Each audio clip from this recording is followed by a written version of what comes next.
Welcome back, travelers, to Lotus Leaves.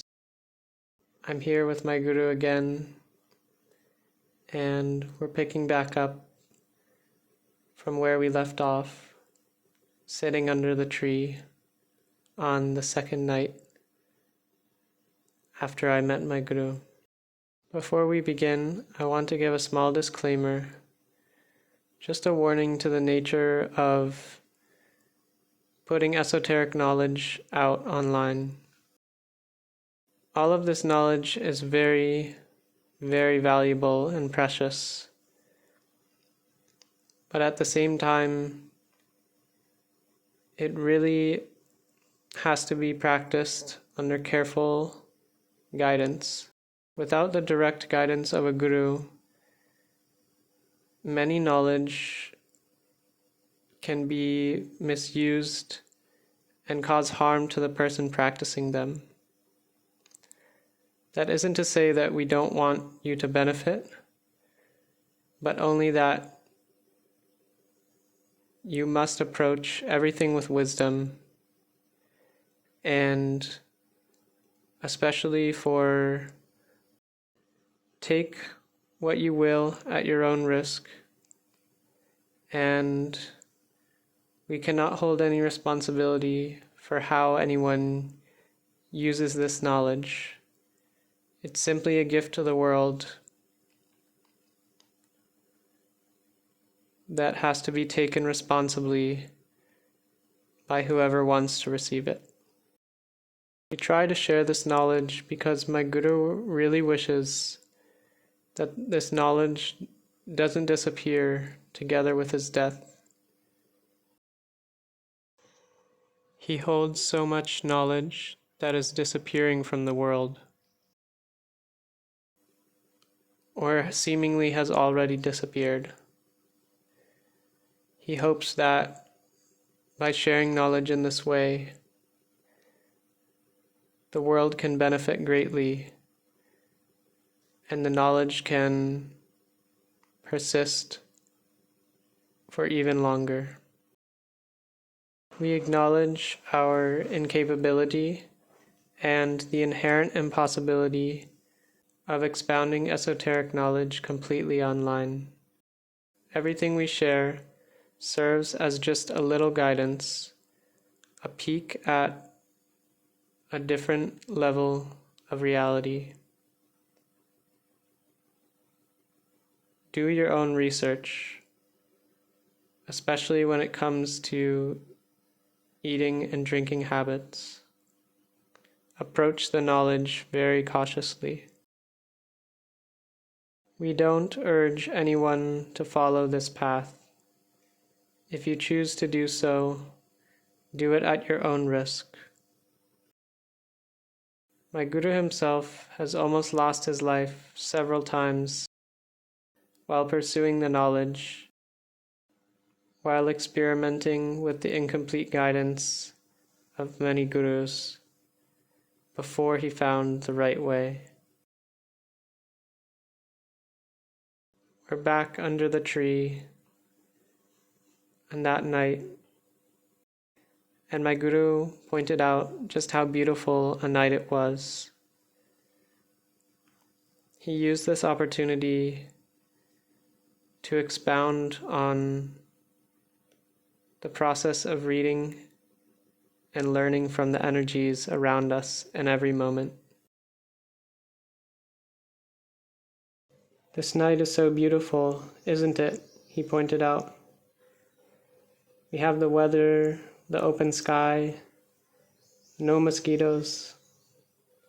Normally it's very difficult for me to teach outside because of mosquitoes. I didn't dare tell him that I was the one attracting the mosquitoes, which is the reason he wasn't being bitten. It seems because of his diet, the mosquitoes prefer me over him. And how nice it is to sit under the tree. The tree provides such good energy. It's really nice to be sitting underneath. Have you noticed that? Overall, the energy is really nice here. But you can see over there, we have those lampposts shining. In a small area around them, the frequency is very bad, a lot of radiation. From here it's not too bad, but you can feel the left side of your face. He had mentioned trees the night before, and he was talking about them again. I don't know how he knew, but he got me right in my soft spot with that one. He explained how trees are like energy devices. They provide such good energy for us to enjoy. He explained that plants and trees aren't alive like many people think they are, but they're actually governed by a special law of the universe, separate from living beings. They act both as energy devices and they house many non-human beings. So if we love and respect plants,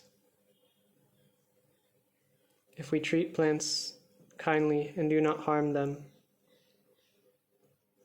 we will be loved by many kinds of spirits. So we sat underneath the umbrella of this beautiful round tree.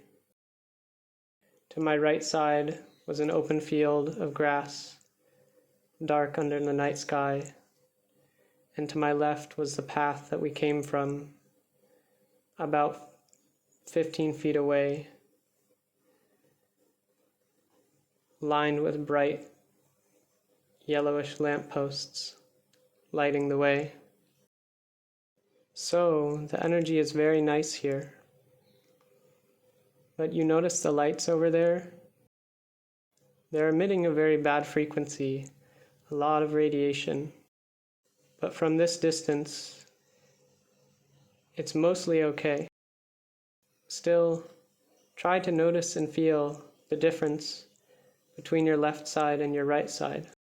Try to notice the difference between the grassland side and lamppost side.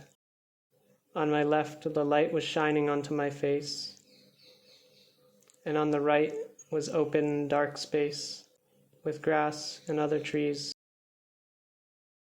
I wasn't so attuned at that time, but still, when he pointed it out, I could feel there was a difference.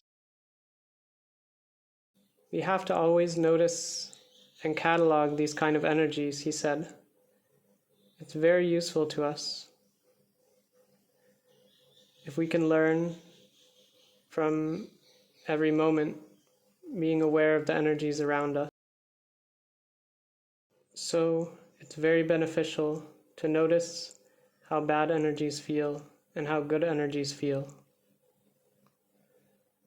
By noticing and categorizing electronic radiation, energy, and plant energy, we can begin to learn how to read human energy. By using our whole body to feel,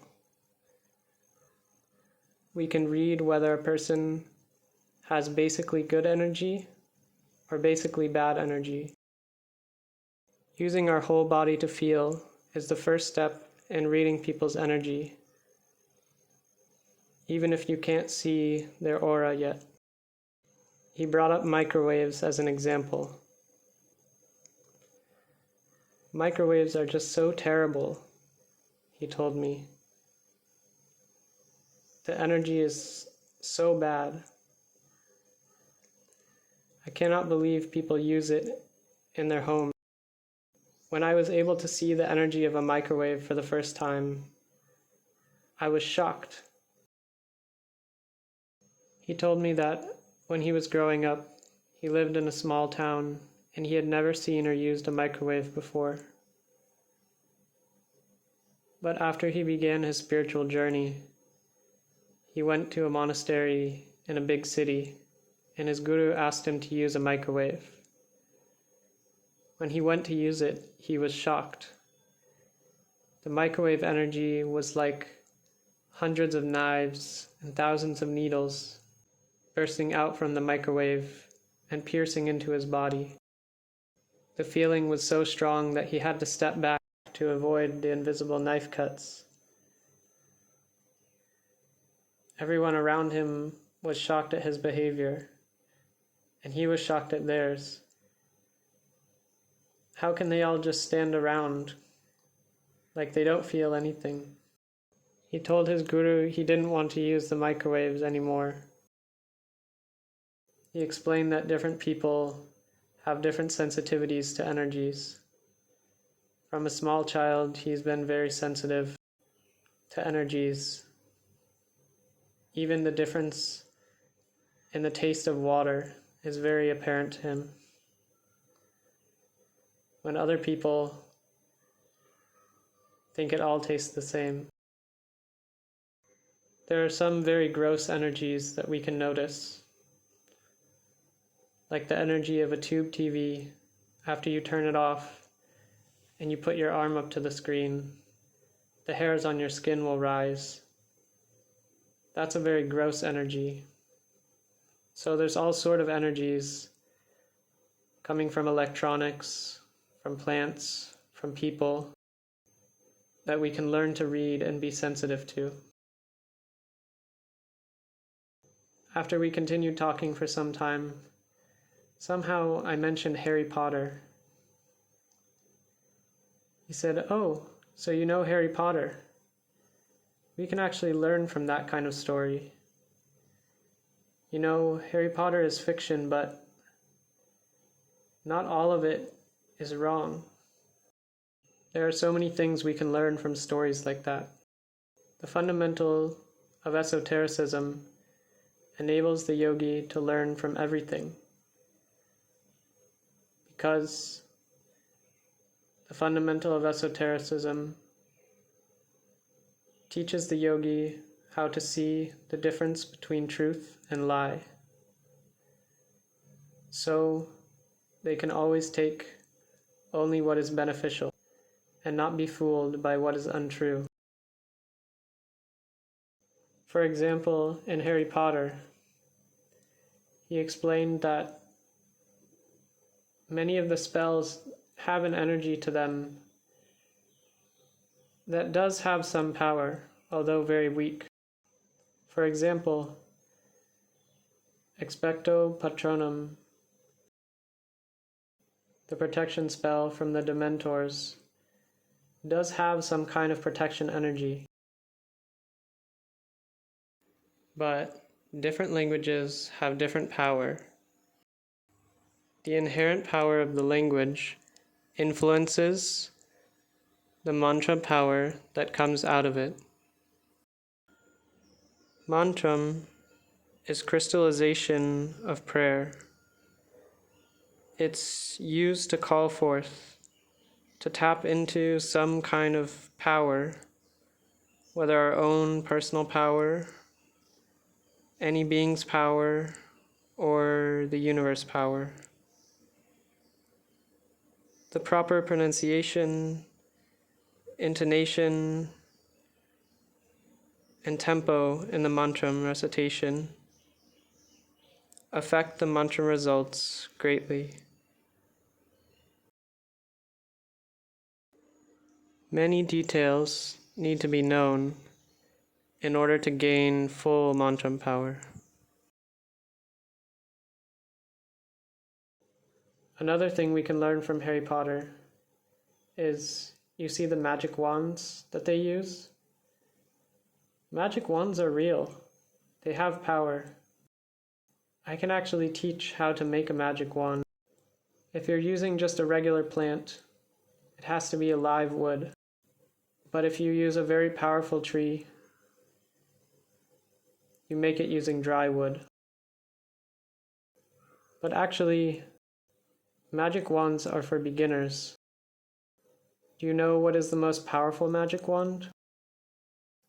The mind, I responded. Yes, in some sense, he said, but that's not the answer I'm looking for. The most powerful magic wand is a human hand, the fingers.